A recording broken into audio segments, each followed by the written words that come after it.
What's up, world, and welcome back to another thrilling edition to Cooking with Chef. Before we get into it, before we get down to business, let's handle the business of liking and subscribing. If you like these videos, if you want to keep watching these videos, feel that these videos are adding value to your watching experience, your Lions fanhood, maybe you just need a shoulder to cry on. Maybe you just need to understand that someone else feels the same as you and you want to connect. Please like and subscribe and share this with your friends and family and all of us long suffering Lions fans and Lions hopefuls. All right.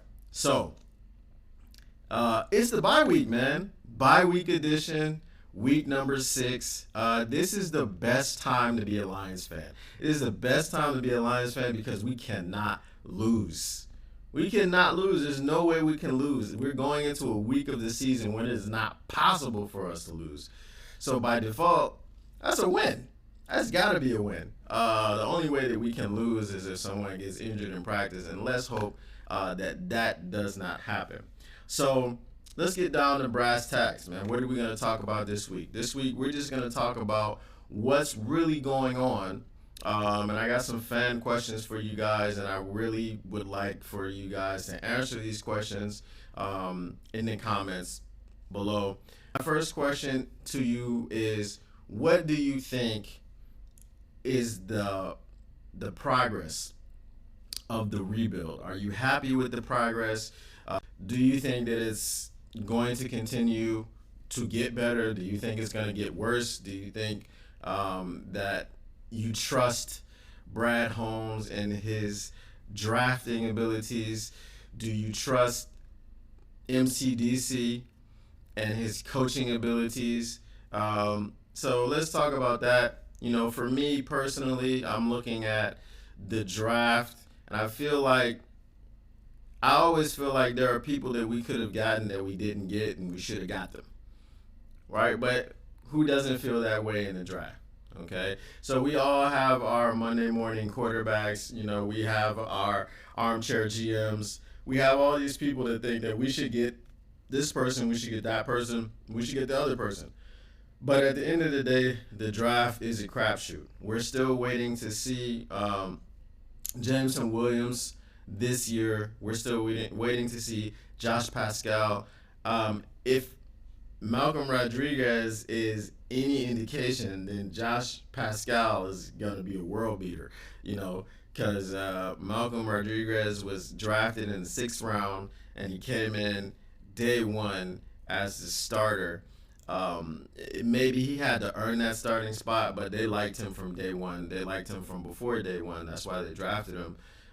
He was a sleeper pick. Nobody really had him doing anything, and he's managed to be like one of the bright spots for the defense, one of the best players on the defense.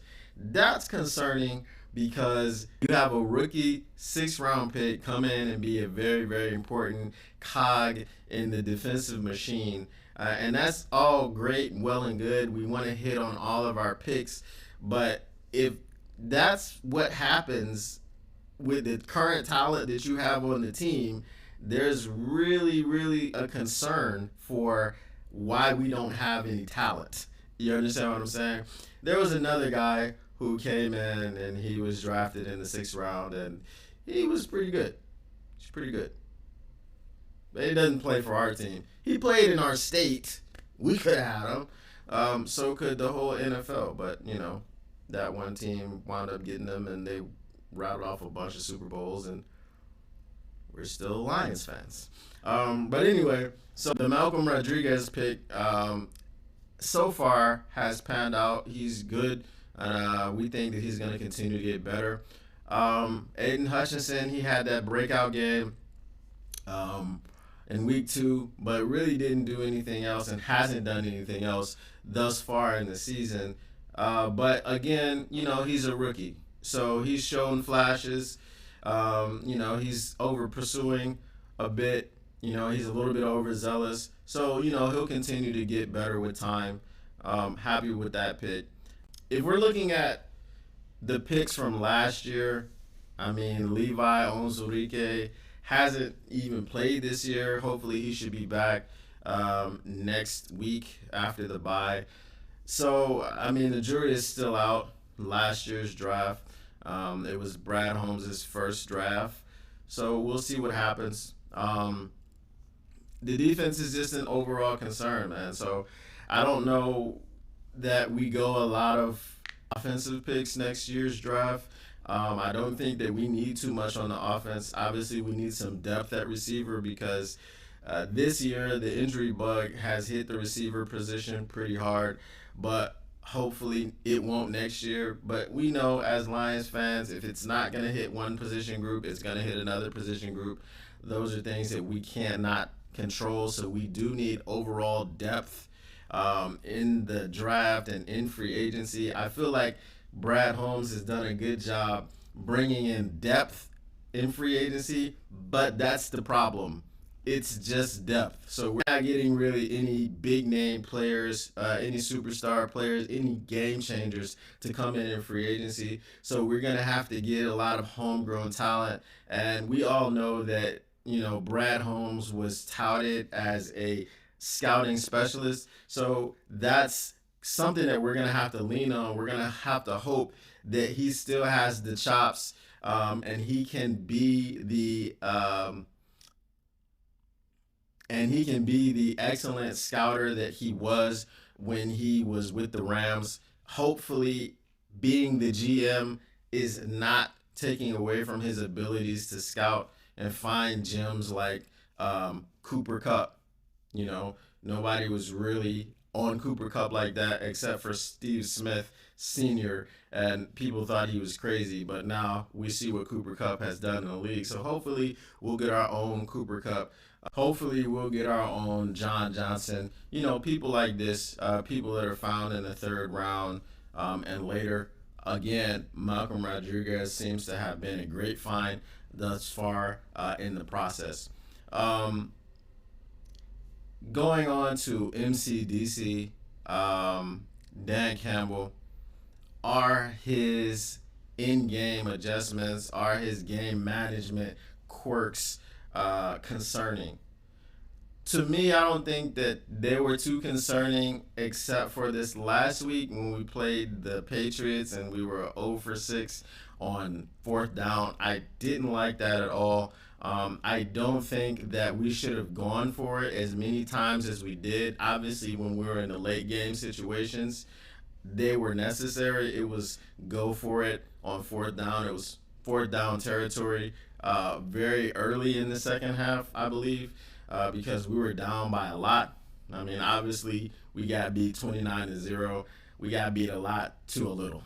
And we have to take that little and say nothing. We got beat a lot to nothing. So we were in a position early in the second half where we had to go for it. But unfortunately, I feel like the decisions that were made in the first half kind of put us in that position because there were multiple times that we could have played for field position. We could have kicked field goals.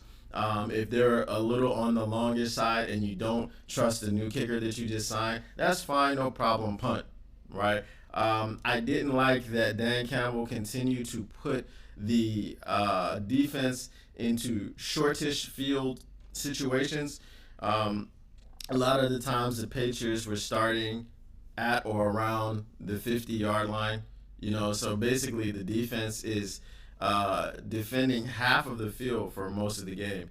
And that wasn't a recipe for success. They were able to kind of hold them off a bit, in the first half. The defense was the one that scored the touchdown in the first half. Unfortunately, Goff made a big-time error. He showed some of the mistakes that he made last year when he did not look like a competent NFL quarterback.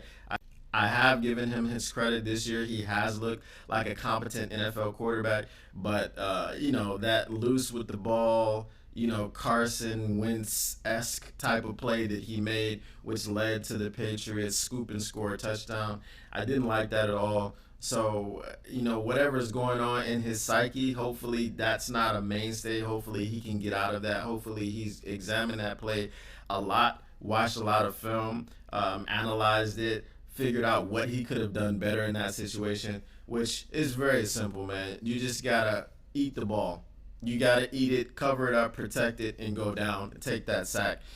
Don't try to get cute with the ball. Don't try to get loose and flimsy and fancy and foot loose and fancy free with the ball. Don't do that. We cannot do that, right? The ball is the most important thing that you can have in your possession, right? And when you possess that ball, you want good things to happen. You don't want bad things to happen. But if something bad happens, like a sack, you get that sack, take it, eat it, you punt, and you live to fight another day. So I think Dan Campbell being reluctant to punt the ball, Dan Campbell trying to establish this culture of grit, Dan Campbell trying to say, hey, we believe in these guys and they can do it. Sometimes it's just not the time for that. So that's very concerning. If he doesn't learn from that situation, you're not coaching scared if you punt the football.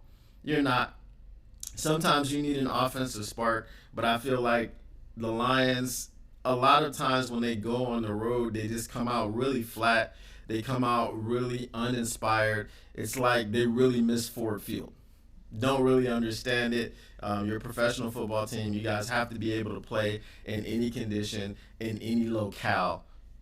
That's just what it is. It's part of the job. So those are the things that kind of, for me, I'm not 100% concerned. I wasn't 100% concerned before last week. I'm a little bit more concerned now. I feel like after the bye, though, we'll have a really good indication of where Dan Campbell is as a head coach, because I don't believe that you have 2 weeks to prepare for your next opponent and you come out and you make the same mistakes as you did when you last played. So look for Dan Campbell to turn things around.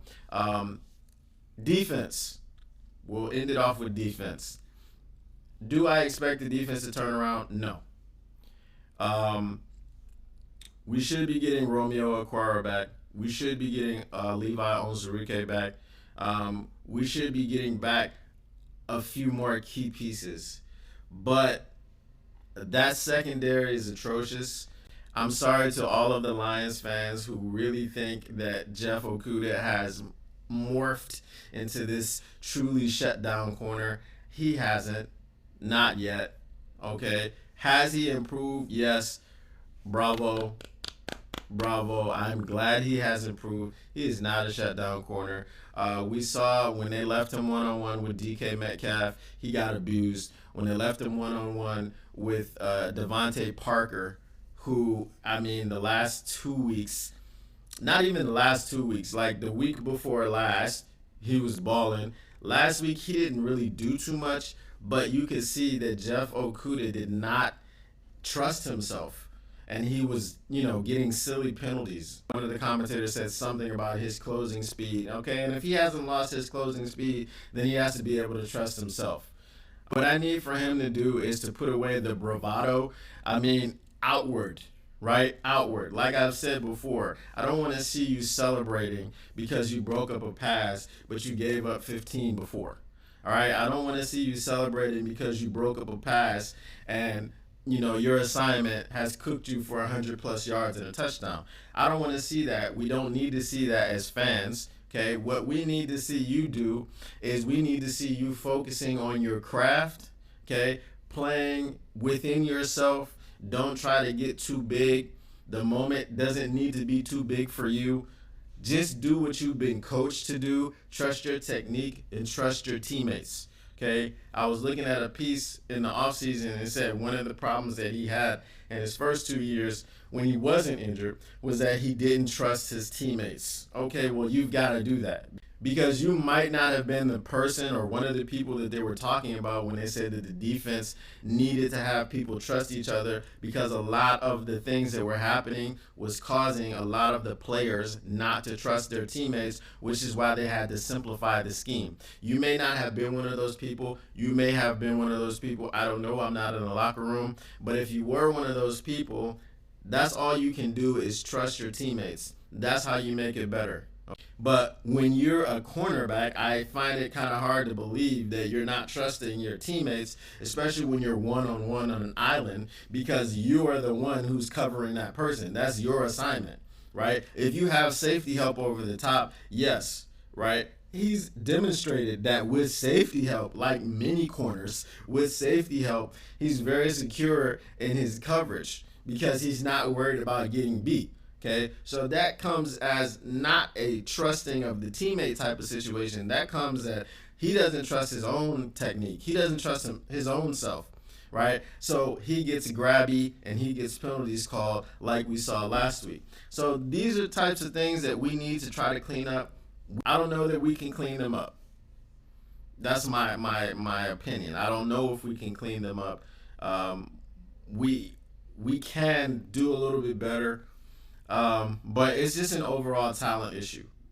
Anyone that's thought to be talented on this defense needs to step up. Like I said, we'll get some key pieces back. We'll see what this thing looks like on the other end of the bye.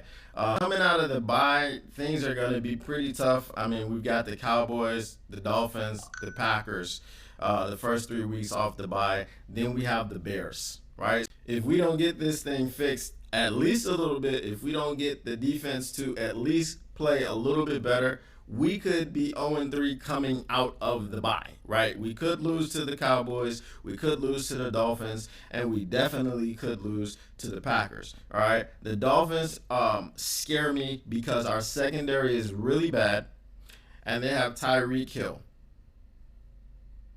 okay? They also have Jalen Waddle, but they have Tyreek Hill.